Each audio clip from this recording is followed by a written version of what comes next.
Donc, bienvenue à ce webinaire sur l'optimisation de la topologie des écoulements fluides avec la plateforme 3D Experience. Alors, je rappelle que ce webinaire s'inscrit dans une série de webinaires environ 2 fois par mois, le mardi de 11h30 à midi, où nous traitons de sujets de simulation, de conception, de système engineering à travers des présentations de produits, mais aussi des techniques ou des manières de faire. Vous êtes invité, vous ne le faites pas assez régulièrement, mais s'il vous plaît, faites-le. Envoyez-nous des sujets à aborder, des sujets qui vous intéressent à 3dx@keonis.com, de façon à ce que nous puissions vraiment orienter nos présentations vers vos préoccupations.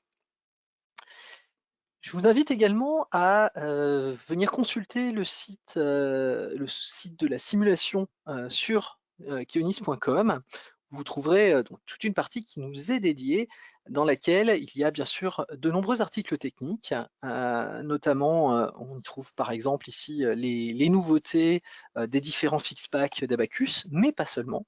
Vous y trouverez également des tutoriels pour certaines applications et bien sûr l'intégralité de nos webinaires depuis le début, donc que vous pouvez consulter ainsi en fonction de vos besoins. Mais abordons le sujet du jour, à savoir l'optimisation topologique des écoulements. Alors, avant de commencer, un bref rappel sur ce que c'est qu'une perte de charge. Donc, à savoir que quand vous avez un écoulement, on le considère souvent une vision en termes de ligne de courant à la Bernoulli, sauf que le fluide étant réel, donc visqueux, on va avoir des pertes de charge que l'on traduit souvent par des pertes de pression, hein, qui sont liées justement à cet effet de viscosité, et qui se manifeste également par un débit qui est inférieur au débit théorique prévu par Bernoulli. Donc pour compenser finalement ces pertes de charge qui apparaissent, il peut être nécessaire d'ajouter des dispositifs qui vont augmenter la charge, tels qu'une pompe. Alors tout ça signifie qu'il va y avoir bien sûr des coûts supplémentaires à ajouter au dispositif. Pour pallier tout ça, eh bien, on va souvent faire différents allers-retours entre la conception, la simulation, voire les essais, de façon à améliorer le produit final, ce qui alourdit une fois de plus le coût. Donc l'idée ici, ça va être de voir comment on peut essayer de minimiser le nombre de cycles entre la conception et la simulation et aller directement vers une conception qui va permettre de répondre à nos problèmes.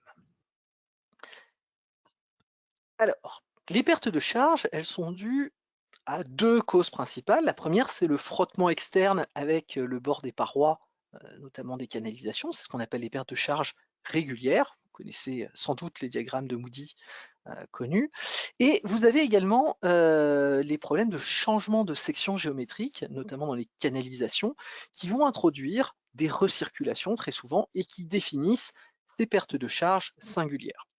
Alors, l'outil qui va nous intéresser aujourd'hui s'intéresse justement à la diminution de ces pertes de charge singulières en travaillant sur les recirculations qu'il va avoir tendance à éliminer. Et c'est ça qui va être le principe de notre optimisation topologique, éliminer les recirculations pour éliminer les charges singulières et donc diminuer les pertes de charge globales de notre système.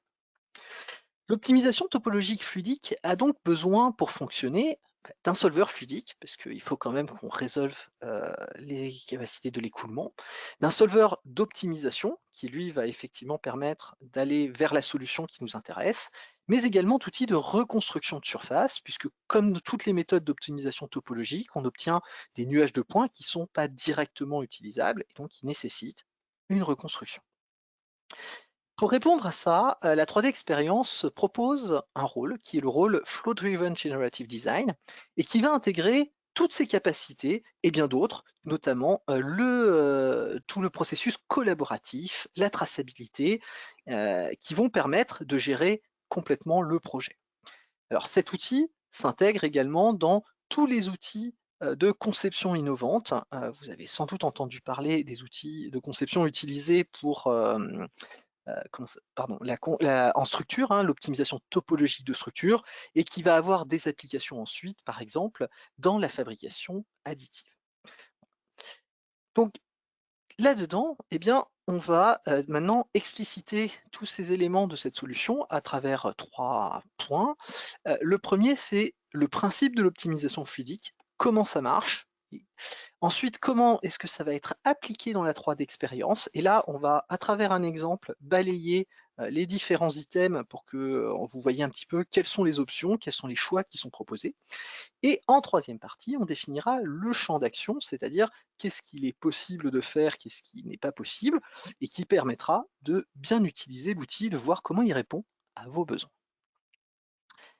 Alors le principe, c'est le principe de la sédimentation. En fait, on va s'intéresser dans cet outil à l'optimisation de canalisation hein, dans des écoulements internes, puisque c'est là où ça va être souvent le représentatif des cas qui nous intéressent. Et dans ces écoulements, en fait, comme je vous le disais, on va chercher à supprimer les recirculations. Dans la nature, quand vous avez des recirculations, très rapidement, eh bien, vous avez une accumulation de sédiments qui peut apparaître. Alors, je dis très rapidement, mais ça peut prendre du temps, comme par exemple dans ce bassin où finalement le sable va s'accumuler, bloquer, et du coup, le fluide ne peut plus passer à l'intérieur. Eh bien, le principe ici va être le même. On va détecter des recirculations, et là où il va y avoir des recirculations, eh bien, on va bloquer les mailles pour que le fluide ne s'y écoule plus, ce qui fait qu'on va modifier la topologie de l'écoulement. Le principe, très simple, c'est cette technique de sédimentation. Alors comment on fait? Eh bien, on regarde en fait comme si on faisait un système de suivi de particules, et grâce à ce suivi de particules dans notre écoulement normal, on va déterminer la direction ou les directions de l'écoulement en fonction du nombre de sorties qui nous intéressent, de façon à se diriger dans la bonne direction.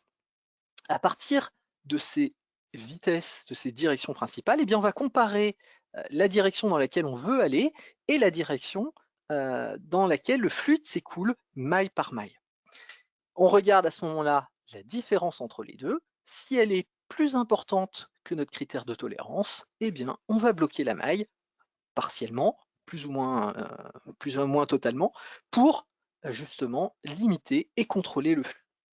Alors, ce critère de déviation, il est évalué dans l'interface par un critère qui s'appelle le backflow tolerance, qui est une valeur scalaire comprise entre 0 et 1, mais globalement qui est relatif à cette valeur d'angle. Si on a une valeur de 0, eh bien ça signifie que on bloque la maille dès qu'elle n'est pas directement alignée avec la direction principale. On voit bien que ce serait beaucoup trop violent. Et 1 signifie que bien sûr, on accepte toutes les solutions, donc ça n'a pas beaucoup d'intérêt. Par défaut, c'est 0,5, c'est-à-dire globalement, on est à 90, jusqu'à 90 degrés de la direction principale, dans toutes les directions. Alors voyons maintenant comment ça s'applique à notre système. Eh bien, on a d'abord le rôle Flow Driven Generative Design, donc défini dans la 3D expérience, avec un grand nombre d'applications. Et parmi celles-ci, celles qui vont nous intéresser principalement, il y a la création de géométrie. On a un rôle Part Design Essential qui permet effectivement de construire la géométrie dont on a besoin, mais on peut aussi en importer si on en a besoin. On va avoir des outils de maillage, on va avoir l'optimisation fluidique et validation, évidemment, hein, on a besoin, dans la validation, ça va être le solver fluidique qui va apparaître, et dans l'optimisation, et l'optimisation, et l'optimiseur, et le solver. Et puis les outils de reconstruction, dont on parlera un peu après. Bien entendu, on retrouve toujours nos outils de travail collaboratif, de traçabilité, de gestion des données, etc. Ils sont importants pour mener des projets à bien. Alors, le workflow, le processus qu'on suit au cours de ce type d'optimisation, eh bien, on va partir finalement d'une idée dans laquelle on va définir quelles sont les entrées et les sorties de notre fluide. Et puis, au milieu, entre les deux, on a un espace de conception. Cet espace de conception, il peut être un seul volume, mais il peut être aussi composé de plusieurs volumes reliés les uns aux autres. À partir de ce volume, eh bien, on va optimiser celui-ci pour extraire du coup une nouvelle forme de design. On va ensuite passer à la phase de reconstruction qui peut être soit automatique, soit manuelle. Et à partir de là, on exécutera un calcul de validation après reconstruction pour vérifier que on tient bien les objectifs poursuivis. Alors après, on peut aller encore plus loin en analysant les écoulements avec d'autres outils, en travaillant sur les épaisseurs, etc. Mais globalement, c'est des étapes 1 à 4 qu'on va s'intéresser aujourd'hui. Donc à titre de démonstration, pour illustrer vraiment ce processus, on a construit un pavé simple avec une entrée et 2 sorties. Les 2 sorties sont ici et là, donc au-dessus de l'entrée 1, pas tout à fait à la même hauteur, voilà, histoire d'avoir un plan d'application. Toutes les entrées et sorties ont été mises au même diamètre, voilà, c'est un choix, mais bien sûr, ça peut facilement être changé. La spécificité, lorsqu'on attaque cet outil, c'est qu'il faut penser que les entrées et les sorties doivent être des bodies séparés, donc vous les avez ici sur notre arbre de construction, hein, avec le part body qui va contenir finalement l'espace de conception, et les différents bodies qui vont ensuite être liés aux entrées et aux sorties. Donc ici, la géométrie a été construite complètement à travers l'outil de géométrie de l'application. Puis ensuite, on va ajouter un matériau qui est le matériau du fluide qui est compris. Alors dans la 3D Experience, vous avez une quinzaine à vingtaine de fluides qui sont compris dans la base matérielle. Ici, on a choisi de l'air. Alors, on va ensuite lancer l'optimisation. Pour ça, on va simplement cliquer sur cette icône qui va permettre de lancer, de créer l'optimisation, de lui donner un nom, d'ouvrir la partie du scénario qui correspond à la paramétrisation de cette optimisation et surtout de lancer l'assistant qui va guider tout le processus et vraiment rendre celui-ci simple de mise en route. La première étape de ce processus, c'est la définition de ce qu'on appelle le fluid set, c'est-à-dire finalement l'ensemble de la région dans lequel le fluide s'écoule. Donc il s'agit du volume d'optimisation, bien sûr, mais également des entrées, des sorties et éventuellement des espaces intermédiaires s'il y en a. La définition est rappelée dans l'assistance si jamais vous avez un doute, donc on est vraiment très guidé dans cette opération-là. Ensuite, on va sélectionner les volumes qui nous intéressent et il va créer ce fluid set également dans l'arbre de construction. Une fois que c'est fait, on va lui associer le matériau nécessaire, donc ici notre air, et on va pouvoir continuer. Alors, une fois que c'est fait, on va définir à l'intérieur du fluid set quel est le volume à optimiser. Donc là encore, on peut en avoir plusieurs. Dans notre exemple, il n'y en a qu'un seul. Et les entrées et sorties, elles, par contre, sont hors du volume d'optimisation. Dès lors que c'est fait, vous avez les parois extérieures du volume qui sont hachurées, ce qui indique également que vous avez appliqué une condition de type paroi ou wall, si on suit le vocabulaire de l'interface. On peut alors définir les conditions de l'écoulement, c'est-à-dire la physique qui va derrière. Donc ici, nous, on a inséré un modèle avec gravité pour créer justement une légère perte de charge entre l'entrée et les sorties. Et puis, un débit d'entrée, donc qui a été choisi comme un débit volume, de façon à avoir une vitesse moyenne d'environ 10 mètres par seconde et s'assurer ainsi d'avoir un écoulement suffisamment turbulent.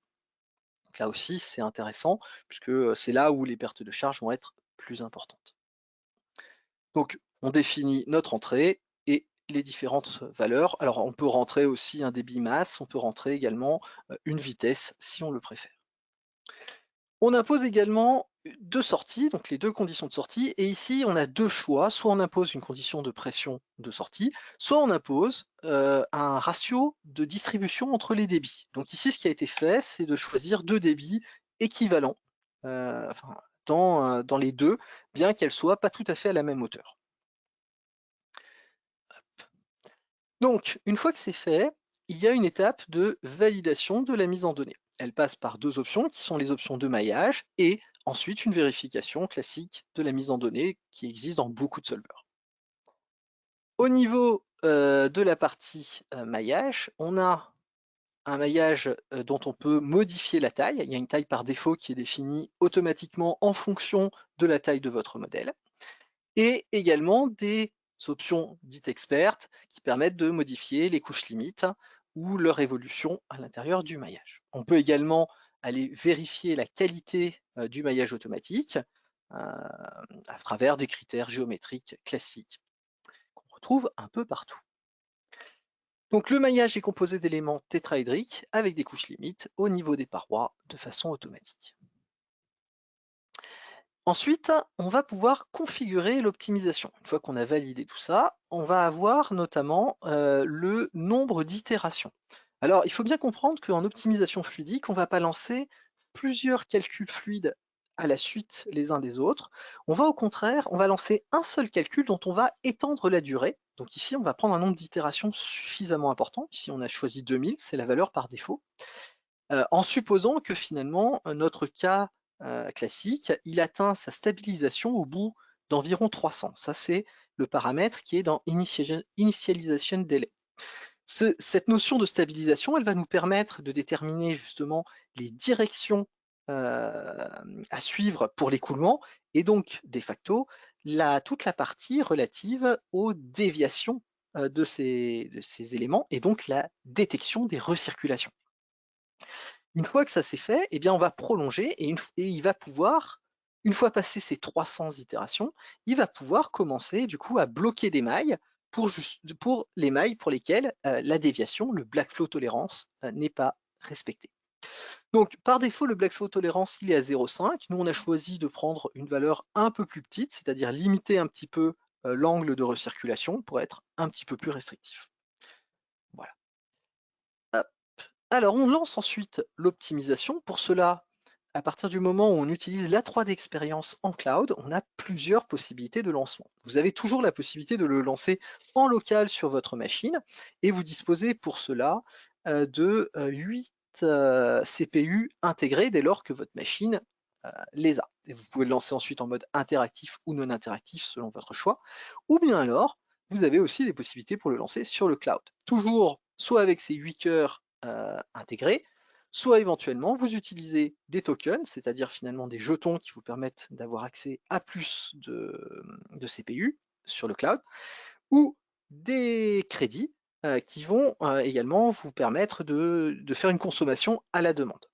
Donc ici, la limitation est à 32 cœurs, mais voilà, ça suffit pour faire ce genre de cas. On lance ensuite l'optimisation. Donc là, vous avez un tableau qui va vous indiquer comment évalue la marge d'erreur par rapport à tout ça, et le suivi des itérations et des ressources. Lorsque le calcul est fini, on a des outils de visualisation qui sont bien entendu intégrés. Donc là, vous avez une vue, par exemple, qui vous permet d'avoir directement 4 états en même temps, de façon à comparer ce qui se passe. Et vous pouvez à ce moment-là en modifier la valeur. Donc ici, c'est 4 représentations à 4 instants différents, donc 4 frames différents. Vous avez le frame initial, vous avez le 8e, le 14e et le 20e pour regarder un petit peu comment la solution évolue. On a également le cutting value. Alors, on a dit tout à l'heure que les mailles allaient être empêcher le fluide de passer. Eh bien, elles vont l'empêcher, mais de façon souvent partielle, par un indicateur qui varie entre 0 et 100.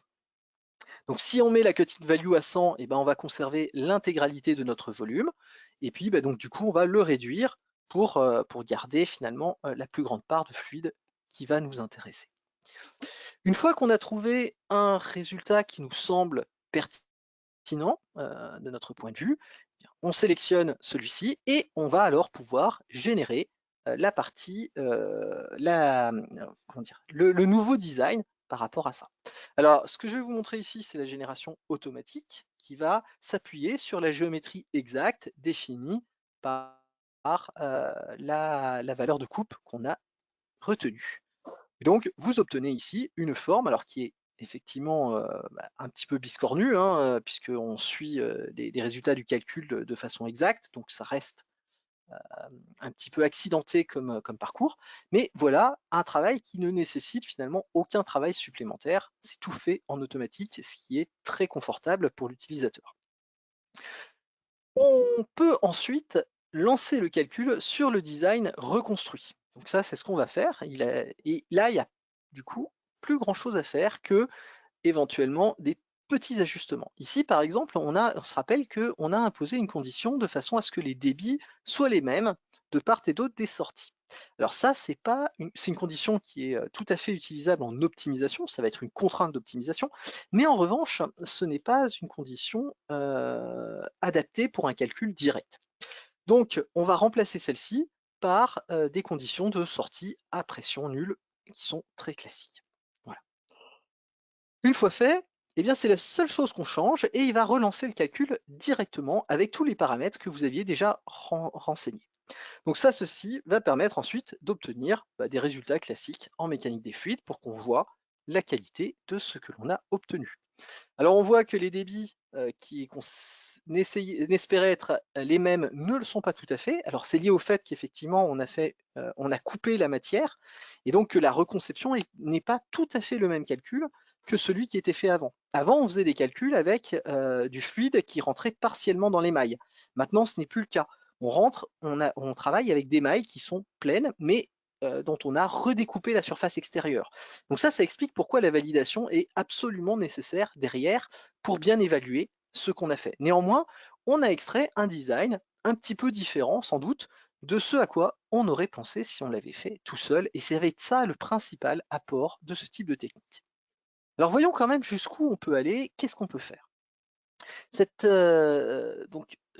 rôle, il va permettre de traiter des écoulements qui sont internes, subsoniques et même incompressibles, stationnaire, monophasique, isotherme. Donc c'est vrai que c'est assez limité, hein, le type de cadre qu'on peut faire, mais ça va également avec la technique utilisée. On utilise une technique de sédimentation, et donc effectivement, pour qu'elle apparaisse, il faut qu'on se trouve euh, dans la plupart de ces hypothèses. Donc lorsque vous faites une optimisation, c'est nécessairement selon ces conditions. Ou si vous vous intéressez à d'autres cas où vous avez des changements thermiques, vous êtes sur des écoulements instationnaires par exemple, eh bien il va falloir passer sur une validation avec cette fois-ci un vrai rôle total de CFD, par exemple Fluid Dynamics Engineer dans la 3D Experience, qui va vous permettre de le faire dans des conditions proches de celles de l'utilisation. Une des autres limites, on va dire, mais qui est là encore inhérente à la manière de poser le problème d'optimisation, c'est que on ne peut pas traiter plusieurs cas de façon simultanée. Donc si vous avez plusieurs conditions d'écoulement, par exemple, je disais, on a une vitesse moyenne de 10 mètres secondes, et puis mais on aura, nous, en termes de fonctionnement, également du 1 mètre seconde.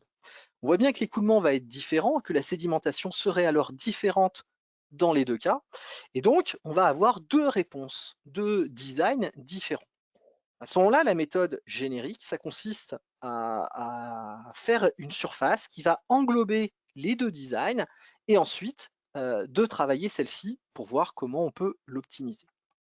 Alors, pour finaliser vraiment et aller au fond des choses de ce travail, eh bien l'idée c'est d'établir ce design et non pas de passer sur une reconstruction automatique comme on l'a faite, mais plutôt de travailler, par exemple, sur des surfaces paramétrées. C'est-à-dire qu'on va faire une reconstruction avec une surface qui vont dépendre de paramètres et sur lesquels on pourra maintenant mener une optimisation paramétrique classique qui nous permettra cette fois-ci d'avoir un résultat réellement optimal, tenant compte pour le coup de plusieurs écoulements. Alors, comment faire ça? Eh bien, comme je vous le disais, c'est inclus là aussi dans le rôle de Flow Driven Generative Design, avec justement des outils qui vont nous permettre de reconstruire par section, en formant par exemple des sections de types différents qui peuvent être circulaires, elliptiques ou encore des splines. Alors vous avez ici un exemple d'un système, alors c'est pas tout à fait le même, mais ça illustre très bien ce qui se passe. Donc une fois qu'on a obtenu le résultat de l'optimisation, on va pouvoir définir à l'intérieur différents points, vous voyez ici, et ces points de section auxquels on va définir du coup les normales, et sur lesquels ensuite on va pouvoir définir les profils. Donc vous voyez, des cercles, des ellipses ou des splines qui vont nous permettre d'obtenir du coup des formes régulières et contrôlées grâce auxquelles on pourra ensuite mener une vraie optimisation. Et on obtient du coup un design beaucoup plus lisse, beaucoup plus contrôlable, peut-être plus fabricable également, avec lequel on va pouvoir travailler. Hop. Vous avez également un autre mode de reconstruction qui cette fois-ci se prête beaucoup moins à l'optimisation, mais qui peut vous arranger également pour faire des formes plus régulières ou tenir compte de votre expérience en conception, c'est tout ce qui touche à les techniques de type pâte à modeler, du type Imagine and Shape dans CATIA.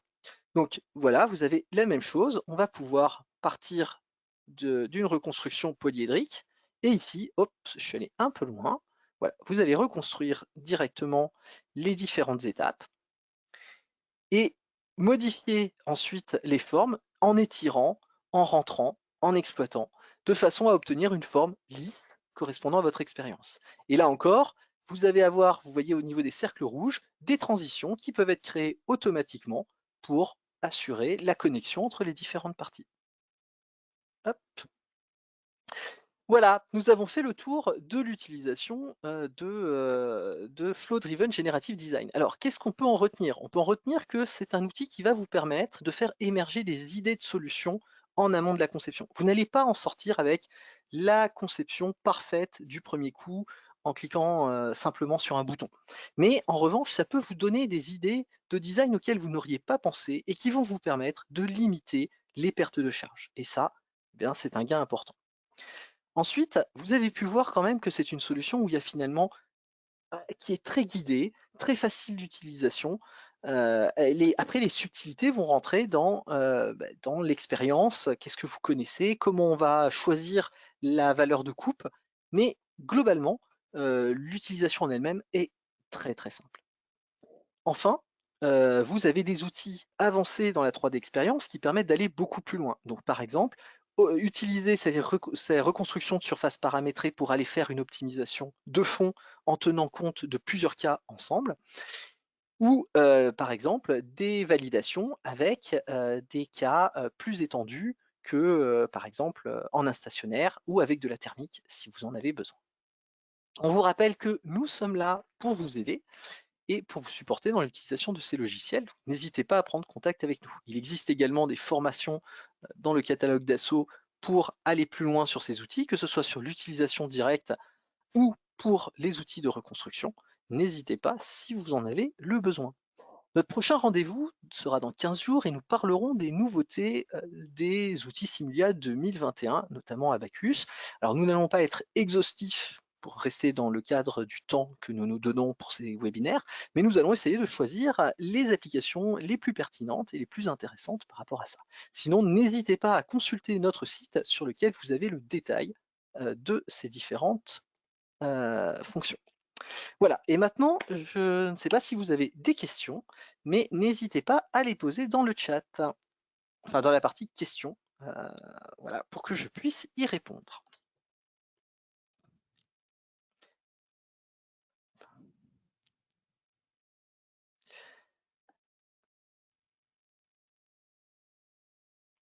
Alors, effectivement, pour le moment, qu'est-ce que c'est ça?